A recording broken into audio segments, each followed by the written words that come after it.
O 5º Fórum Liberdade e Democracia, realizado pelo Instituto Líderes do Amanhã, na segunda-feira, 6 de novembro, foi uma excelente oportunidade de debater temas que estão intimamente ligados ao mundo moderno. Empreendedorismo foi um deles.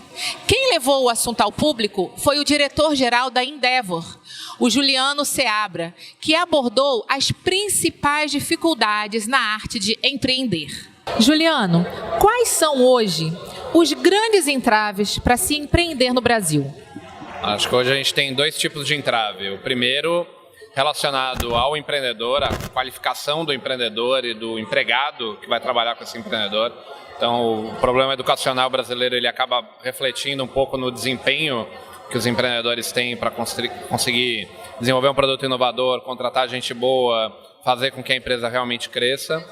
Mas tudo isso não resolveria o problema se a gente não tivesse um problema muito maior, que é o tamanho do Estado, tamanho da burocracia que o empreendedor ele tem que lidar obrigatoriamente no Brasil, que faz com que o empreendedor aos poucos vá perdendo competitividade, perdendo foco no negócio, fazendo com que a empresa vá deixando de ser tão competitiva quanto poderia, simplesmente porque o empreendedor ele está com aquela sensação do tempo todo correr com o elástico amarrado na cintura e não conseguir fazer com que o negócio se desenvolva, simplesmente porque ele não tem mais energia ou recurso para lidar com um Estado que suga muito. Eu não estou falando necessariamente de carga tributária, estou falando de regra do jogo complicada. Acho que esse é o mais complexo da vida do empreendedor. Regra do jogo complicada e que muda toda hora, o que faz com que a vida do empreendedor se torne literalmente um inferno aqui no Brasil. Além da burocracia, uma eterna e velha conhecida brasileira, outros fatores também ajudam a emperrar a questão do empreendedorismo no Brasil. E quem está com a gente aqui para falar sobre isso é o ex-presidente da Falcone e da Banrisul, Matheus Bandeira. Matheus, fala um pouco para a gente sobre essa questão que envolve burocracia e esses outros fatores que são negativos para o Brasil em termos de empreendedorismo.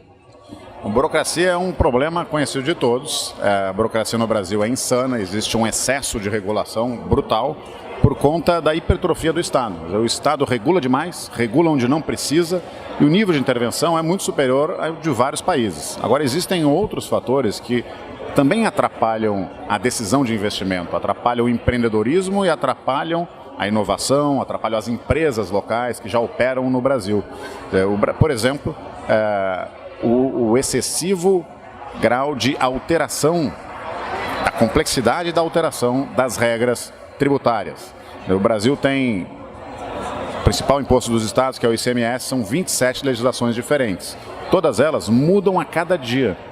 No ano passado, no ano de 2016, um estudo que foi feito, se não me engano, pela própria Endeavor, o estado que menos produziu alteração no ICMS foi Santa Catarina, mais de 50 alterações. E o estado que produziu mais de 100 alterações. Imagina uma cadeia de empresas com filiais em todos os estados brasileiros que tem que gastar uma energia enorme e recursos para poder se manter atualizada em relação ao que o Estado está exigindo dela do ponto de vista de obrigações acessórias.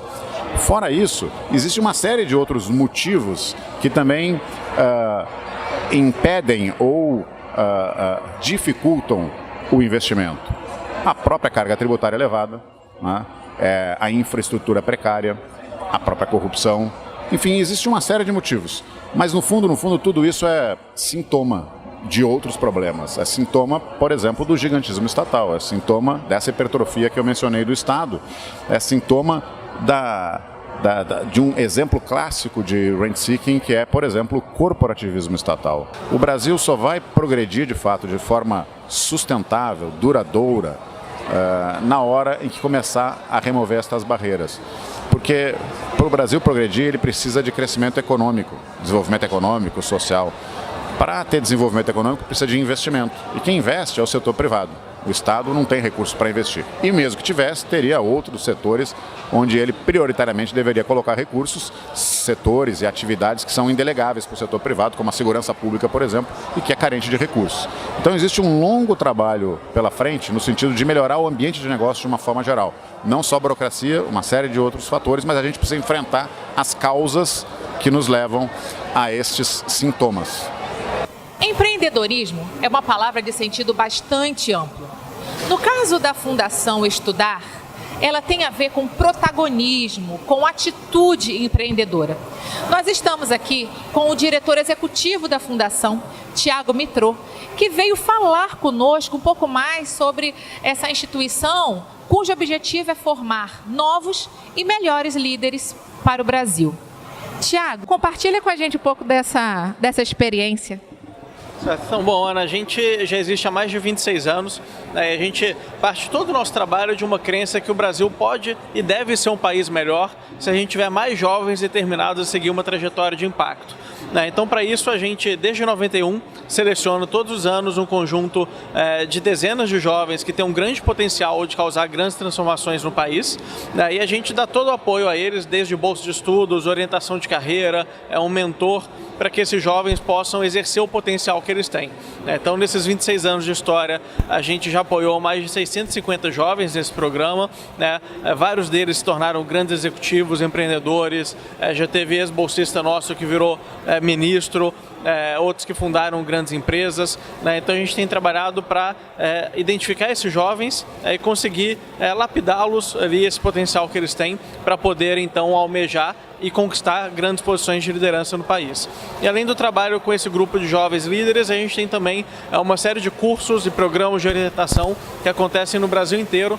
A gente está presente hoje em todos os estados do Brasil, com cursos presenciais de autoconhecimento, liderança, sobre como funciona o mercado de trabalho, para que esse jovem que está na transição da sua vida acadêmica para a vida profissional possa refletir a respeito desse passo importante que ele vai dar e tomar uma decisão de carreira mais acertada para aumentar a possibilidade dele ingressar num lugar onde ele vai poder, de fato, exercer o potencial que ele tem.